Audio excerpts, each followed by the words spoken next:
A sustainable business is built on responsible production. Responsible production relies on resource efficiency and innovative thinking. Last year, 50% of our growth came from brands that help increase our positive impact. So we're supporting Global Goal number 12 to champion responsible production and consumption. Because a sustainable world is everyone's business.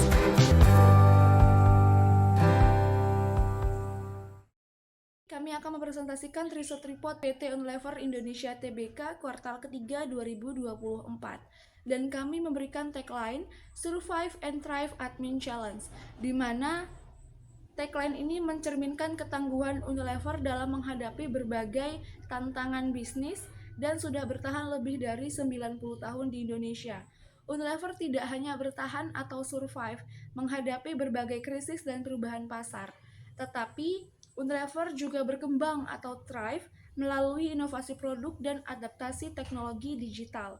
Di tengah tantangan atau admin challenge seperti kompetisi yang ketat, perubahan perilaku konsumen, dan tuntutan sustainability, Unilever terus bertransformasi dengan mengembangkan produk yang ramah lingkungan, memperkuat distribusi, dan berinvestasi dalam riset dan pengembangan. Implementasi dari tagline ini diharapkan dapat menghasilkan dampak yang positif bagi berbagai pemangku kepentingan, mulai dari konsumen yang mendapatkan produk berkualitas, karyawan yang memperoleh kesempatan berkembang, hingga masyarakat yang merasakan kontribusi positif untuk lingkungan dan sosial.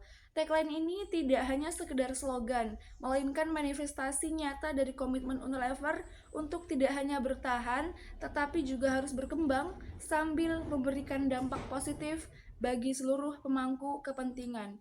Sejalan dengan visi perusahaannya, yaitu untuk menjadi bisnis yang berkelanjutan. Baik, di sini saya akan menjelaskan tentang riset report PT Unilever Indonesia Tbk atau UNVRIJ yang tertanggal 12 Desember 2024. Sebelum itu, kita harus mengetahui terlebih dahulu indikator makroekonominya. Untuk itu, indikator makroekonomi Indonesia kami mengambil data dari November 2024. Pertama ada pertumbuhan ekonomi bertambah di 4,95% year of year-nya di 2024 kuartal ketiga. Dan ini menunjukkan peningkatan dari kuartal 3 2023 yang sebesar 4,9%. Selanjutnya ada inflasi. Inflasi Indonesia bertambah di 1,55%. Namun ini menunjukkan tren penurunan dibandingkan di kuartal 3 2023 yang sebesar 2,86%. Selanjutnya ada nilai tukar yang menurun di 2,63% year to date-nya, di mana 1 dolar itu sebesar 15.836 rupiah dengan perubahan minus 2,35% year of year-nya. Kemudian untuk suku bunga Bank Indonesia itu sebesar 6%, dan ini tidak ada tren penaikan ataupun penurunan alias stabil dari 2023. Kemudian ada surplus atau defisit perdagangan, yaitu sebesar 28,86 miliar dolar periode Januari sampai November 2024. Selanjutnya ada defisit transaksi berjalan. Defisit transaksi berjalan mengalami penurunan di 0,6% dari PDB di kuartal ketiga 2024. Selanjutnya yang terakhir ada cadangan devisa. Cadangan devisa itu di 150,2 miliar US dollar dengan pertumbuhan 2,60% year. Selanjutnya kita harus mengetahui juga tentang domestic economic indicator ya, atau indikator ekonomi dari Indonesia itu sendiri yang dapat mempengaruhi pendapatan Unilever. Yang pertama itu ada inflasi. Konsep dalam mempengaruhi pendapatan Unilever itu adalah kenaikan tingkat harga barang dan jasa dalam periode tertentu. Tren 5 tahun terakhir untuk inflasi itu di 2020 adalah tahun terendahnya, di mana sebesar 1,4%. Selanjutnya di 2021 mulai pulih di 1,6%, 2022 kenaikannya cukup signifikan sebesar 2,9%.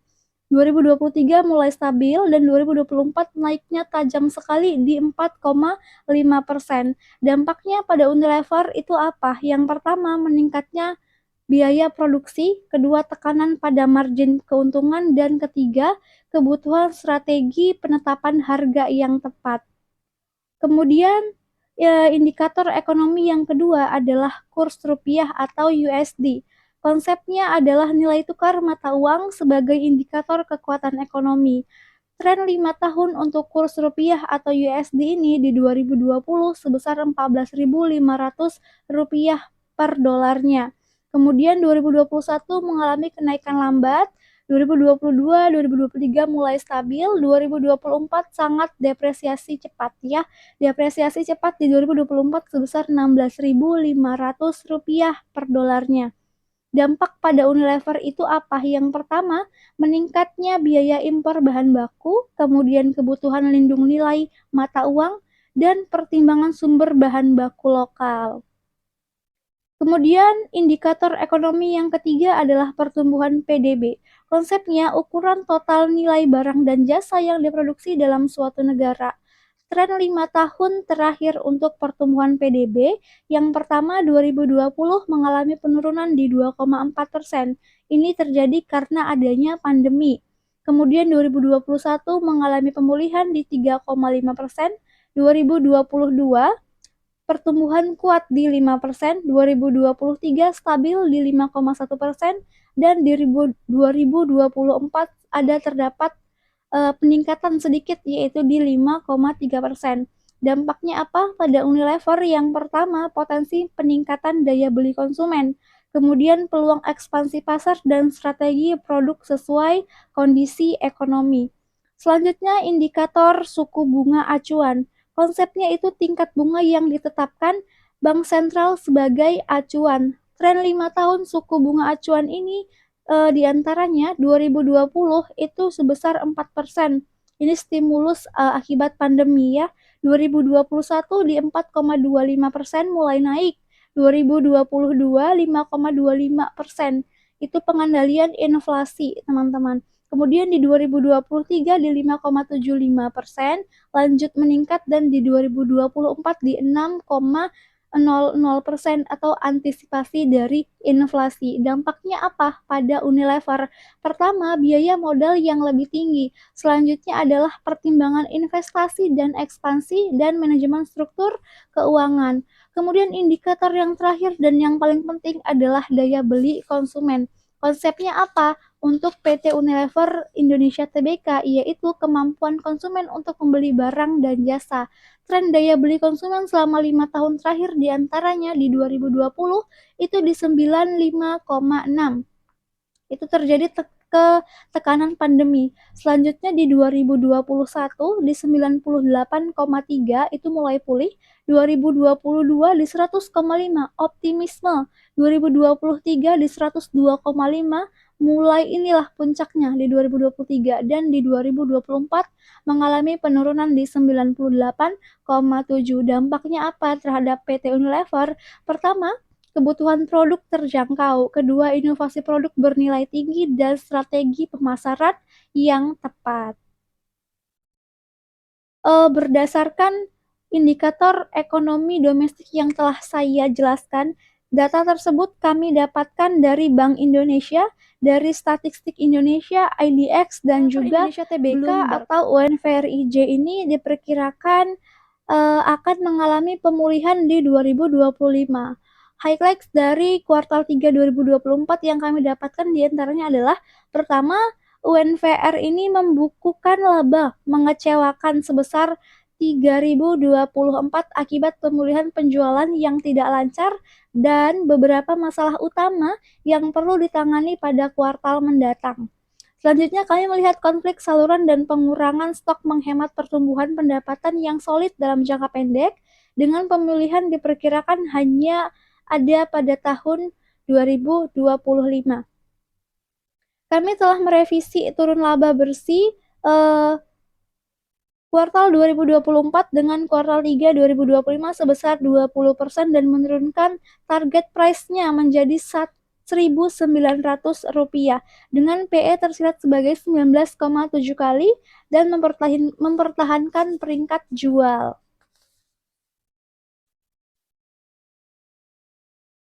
Hasil dari kuartal 3 2024 itu di bawah estimasi dengan pendapatan yang terus melemah. UNVR melaporkan laba bersih kuartal 3 2024 sebesar 543 miliar rupiah, 29% year of year-nya atau minus 47% kuartal of kuartalnya, sehingga laba bersih 2024 menjadi 3 triliun rupiah atau mengalami penurunan 28% year of year-nya. Penjualan yang lemah ditambah dengan margin laba yang rendah didorong oleh biaya transformasi tambahan sebesar 1,9% terhadap pendapatan. Dan OPEX yang lebih tinggi terus membebani laba kuartal 3 2024. Baik segmen HPC ataupun FNR melaporkan pendapatan yang lebih rendah pada 9 Mon 2024 dan kuartal 3 2024 yang dipengaruhi oleh ketidakstabilan harga pengurahan stok pelanggan pada kuartal 3 2024. UVG atau Underlying Volume Growth turun sebesar 16% year of year, sementara UPG atau Underlying Price Growth-nya turun 2% year of year-nya. Kemudian pemulihan hanya diharapkan pada kuartal ketiga 2025. Serta pemulihan hanya diharapkan pada 2025.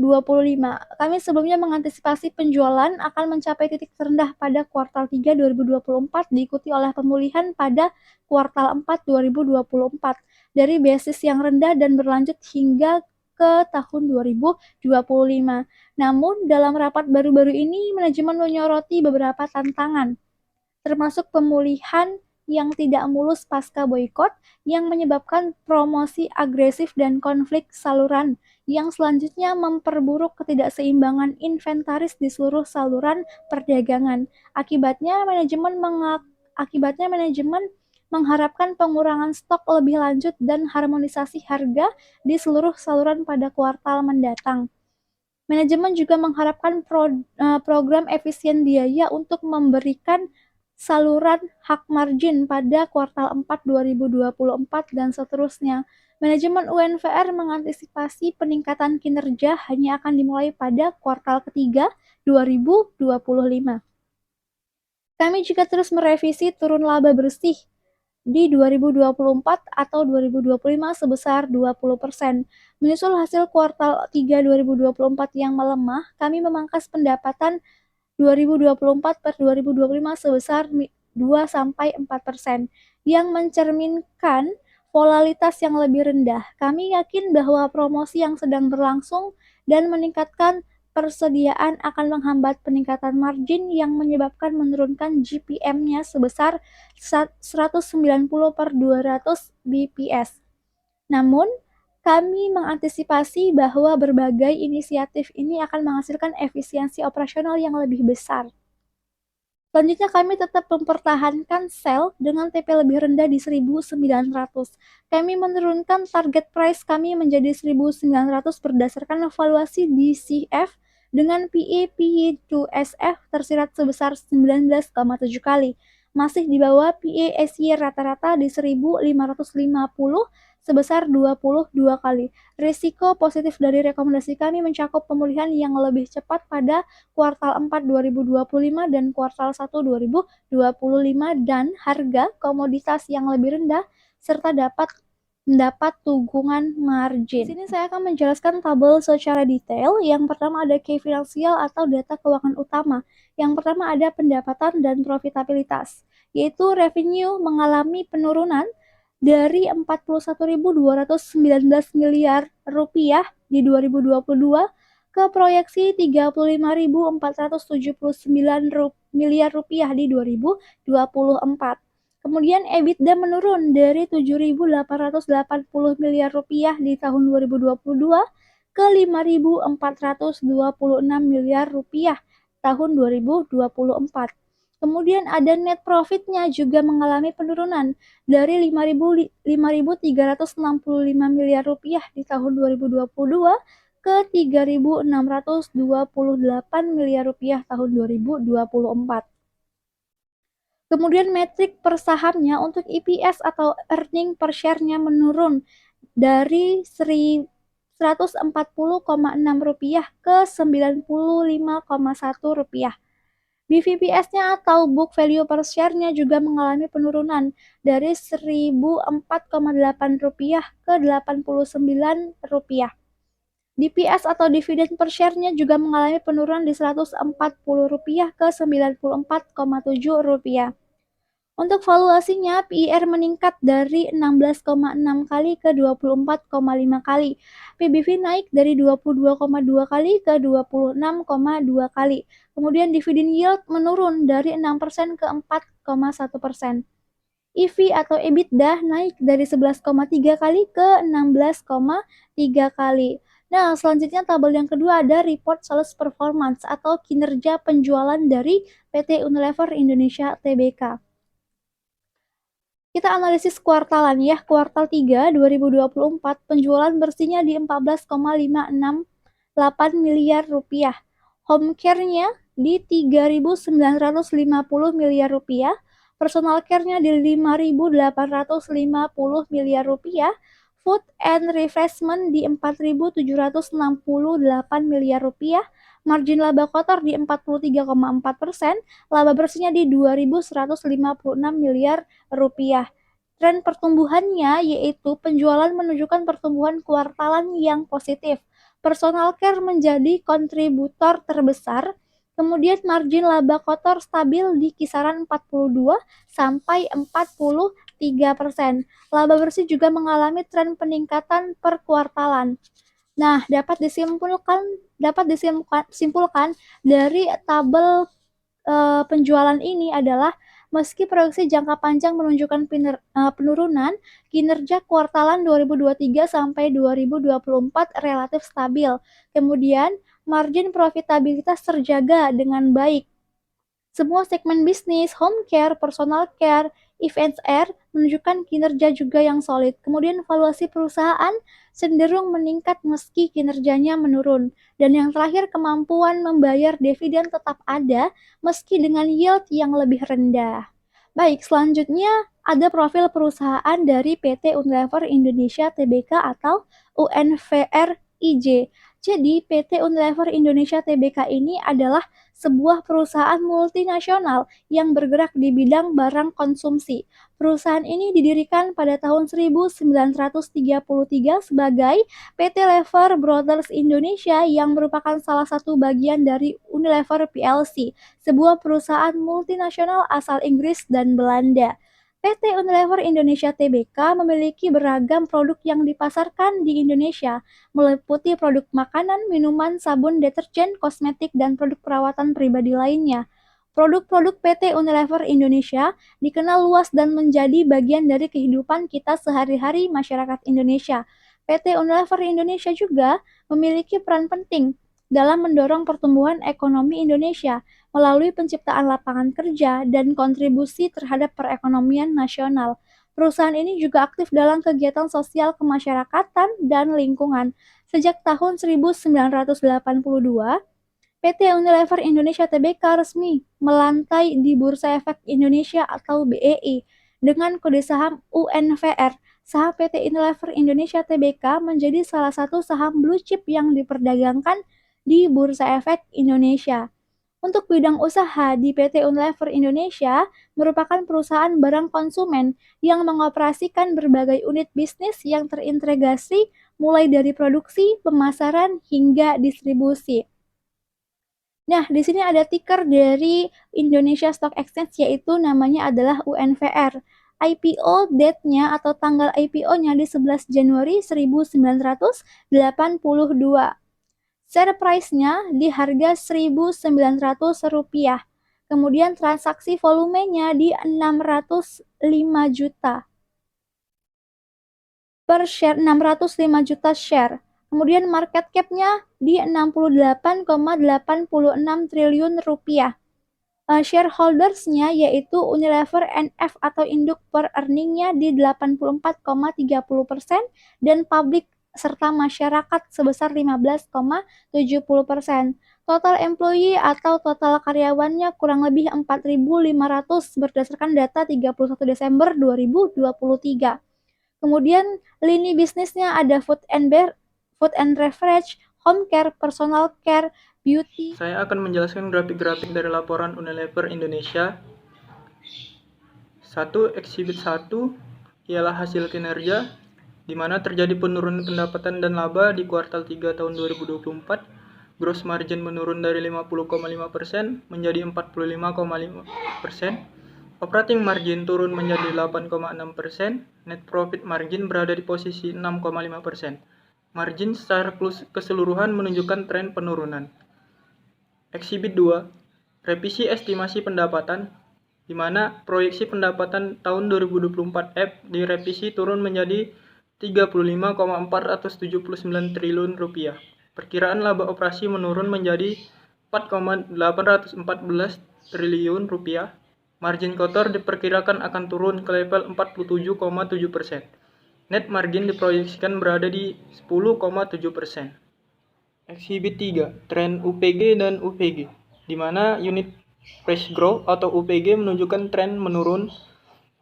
Unit volume growth atau UVG juga menunjukkan pertumbuhan negatif. Kedua metrik ini mengindikasikan tekanan pada pertumbuhan bisnis. Exhibit 4, total pendapatan dan pertumbuhan, di mana grafik menunjukkan pendapatan dari segmen HPC atau Home and Personal Care dan FDR atau Food and Refreshment. Tren pertumbuhan year on year menunjukkan penurunan. Proyeksi hingga tahun 2025 menunjukkan pertumbuhan yang masih tertekan. Exhibit 5, pendapatan kuartalan. Grafik menampilkan pendapatan per kuartal dari kuartal 1 tahun 2021 hingga kuartal 3 tahun 2024. Terlihat fluktuasi pendapatan antar kuartal. Pertumbuhan year of year menunjukkan tren negatif dalam beberapa kuartal terakhir. Kesimpulannya, Unilever Indonesia menghadapi tantangan signifikan dalam pertumbuhan bisnis. Terjadi tekanan pada margin keuntungan, volume penjualan dan harga jual mengalami tekanan. Proyeksi ke depan menunjukkan pemulihan yang lambat. Perusahaan perlu strategi yang kuat untuk membalikan tren penurunan ini. Exhibit 8, Weighting and Fund Position, di mana menunjukkan pergerakan foreign mutual fund. Tren bobot kepemilikan asing yang fluktuatif, terlihat penurunan di periode terakhir. Exhibit 9, Historical Foreign Flows, menampilkan arus dana asing historis. Terjadi fluktuasi arus masuk dan keluar. Periode terakhir menunjukkan arus masuk positif. Pada Exhibit 10 ada Peers Comparison, di mana membandingkan Unilever dengan perusahaan sejenisnya. Metrik yang dibandingkan market cap, PE, ROE, dividend yield, dan pertumbuhan. Unilever memiliki valuasi yang relatif tinggi dibanding Peers. Exhibit 11, PE Band, menunjukkan tren PE rasio Unilever. Terlihat penurunan PE rasio dari level 50 ke sekitar 25, mengindikasikan penurunan valuasi saham. Exhibit 12, Income Statement, di mana revenue diproyeksikan turun dari 41,219 triliun rupiah pada tahun 2022 ke 37,005 triliun rupiah pada tahun 2026. Margin kotor relatif stabil. Net profit diperkirakan menurun seiring penurunan pendapatan. Exhibit 13, Balance Sheet, di mana cash dan setara kas berfluktuasi antara 503 miliar rupiah sampai 1,021 miliar rupiah. Inventory terkendala di kisaran 2 triliun rupiah. Total aset relatif stabil di sekitar 16 triliun rupiah. Utang jangka panjang minimal. Ekuitas pemegang saham stabil sekitar 3,4 triliun rupiah. Kesimpulan, kinerja keuangan menunjukkan tren penurunan. Valuasi perusahaan mengalami penyesuaian turun. Posisi keuangan masih solid dengan utang minimal. Minat investor asing masih ada, meski fluktuatif. Proyeksi ke depan menunjukkan tantangan pertumbuhan. Manajemen perlu fokus pada strategi pertumbuhan untuk membalikkan tren negatif. Exhibit 14 ada cash flow atau arus kas, di mana net income menurun dari 5,365 miliar rupiah pada tahun 2022 ke proyeksi 3,967 miliar pada tahun 2026.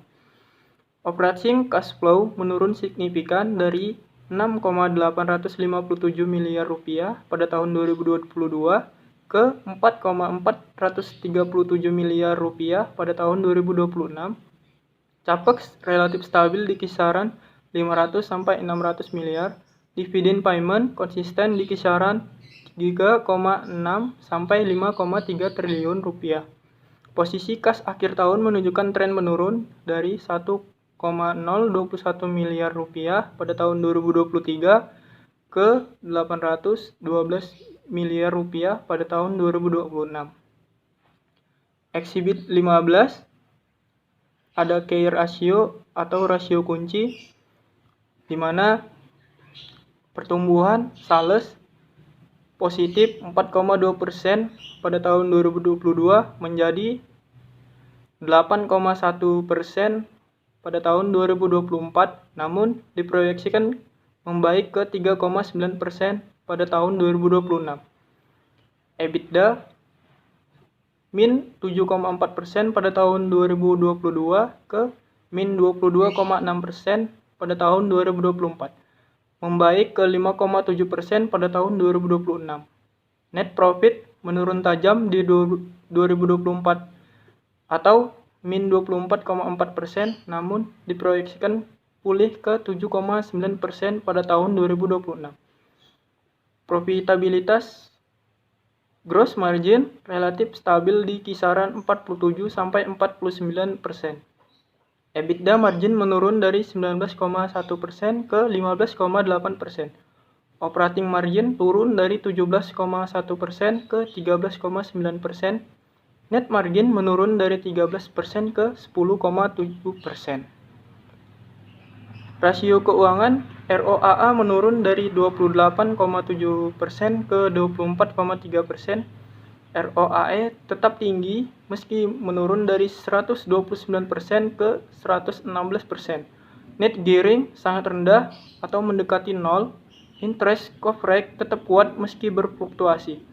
Kesimpulannya, terjadi penurunan kinerja signifikan di tahun 2024, proyeksi menunjukkan pemulihan gradual hingga tahun 2026. Profitabilitas tetap baik meski menurun, struktur modal sangat sehat dengan utang minimal, kemampuan membayar dividen tetap terjaga, manajemen kas perlu menjadi perhatian karena tren penurunan operating cash flow. Saya akan menjelaskan tentang kinerja PT Unilever Indonesia berdasarkan grafik-grafik yang telah ditentukan. Nah, yang pertama ada kekuatan finansial dengan skor 8/10, kas utang 0,58 cukup baik, ekuitas aset 0,21 di bawah rata-rata, utang ekuitas 0,27 lebih baik. Lalu utang EBIT 0,18. Lalu selanjutnya ada peringkat profitabilitas dengan skor 8/10. Margin call di sini 48,242% di atas rata-rata. Margin operasional 13,34% baik. Margin bersih 10,2% baik. ROE-nya 91,1% sangat tinggi. ROA 20,8% sangat baik. Profitabilitas konsisten selama 10 tahun terakhir. Selanjutnya ada peringkat pertumbuhan dengan skor 1/10. Semua indikator menunjukkan tren negatif. Pertumbuhan pendapatan 3 tahun min 3,0%, pertumbuhan EBIT 3 tahun min 12,3%, pertumbuhan EPS 3 tahun min 12,5%, pertumbuhan FCF 3 tahun min 6,4%, pertumbuhan book value 3 tahun min 11,9%, estimasi pertumbuhan EPS 3-5 tahun min 5,23%. Jadi kesimpulannya di sini bahwa Unilever Indonesia memiliki fondasi keuangan yang kuat dan profitabilitas yang baik, namun perusahaan menghadapi tantangan pertumbuhan yang serius. Meskipun margin keuntungan masih baik, semua metrik pertumbuhan menunjukkan tren penurunan. Perusahaan perlu fokus pada strategi pertumbuhan untuk membalikkan tren negatif. Rasio-rasio keuangan menunjukkan perusahaan masih sehat dan mampu membayar kewajiban. Lanjut ke resiko. Resiko perusahaan ini memiliki profitabilitas dan kekuatan finansial yang baik. Namun, perusahaan memiliki likuiditas dan kinerja pertumbuhan yang buruk. Hal ini menunjukkan bahwa perusahaan mungkin menghadapi kesulitan dalam mengelola arus kas dan pertumbuhan bisnisnya. Perlu dilakukan analisis lebih lanjut untuk memahami penyebab dari kinerja yang buruk dari kedua area tersebut. Valuation. Dalam tabel tersebut, WACC untuk PT Unilever Indonesia Tbk adalah 12,9% yang menunjukkan tingkat pengambilan minimum yang harus dicapai perusahaan untuk memenuhi harapan investor. Dengan mempertimbangkan faktor-faktor yang ada, analisis ini memberikan gambaran awal untuk penilaian perusahaan. Disarankan untuk melakukan penelitian lebih lanjut dan mempertimbangkan faktor lainnya sebagai pengambilan keputusan investasi. Selanjutnya ada pun analisis SWOT dari PT Unilever. Kekuatan. Harga bahan baku yang terkendali sebagian karena program penggandaan global. Unilever membantu perusahaan mempertahankan margin kotor 2024 yang relatif stabil sebesar 49,5%. Kelemahan, pendapatan turun menjadi 8,9 triliun pada tahun 2024 dengan segmen HVC dan VNR melaporkan angka yang lemah, terutama karena penurunan perdagangan dan boikot anti-Israel. Lanjut ke peluangnya, perluasan portofolio produk dapat membantu mengimbangi dampak penurunan perdagangan konsumen, sementara kinerja pasar yang buruk dapat memberikan peluang perdagangan saham, terutama jika harga saham terus melemah. Ancamannya, persaingan ke perusahaan dan pengeluaran konsumen yang lebih buruk dari perkiraan karena daya beli yang lemah dan kemungkinan boikot yang berkepanjangan. Rekomendasinya, kami memberikan rating sell untuk saham Unilever. Perkiraan harga pada tahun 2025 menunjukkan ketidakpastian dengan potensi fluktuasi yang signifikan. Potensi harga tertinggi diperkirakan mencapai 2.150, sementara potensi harga terendahnya diperkirakan mencapai 1.300.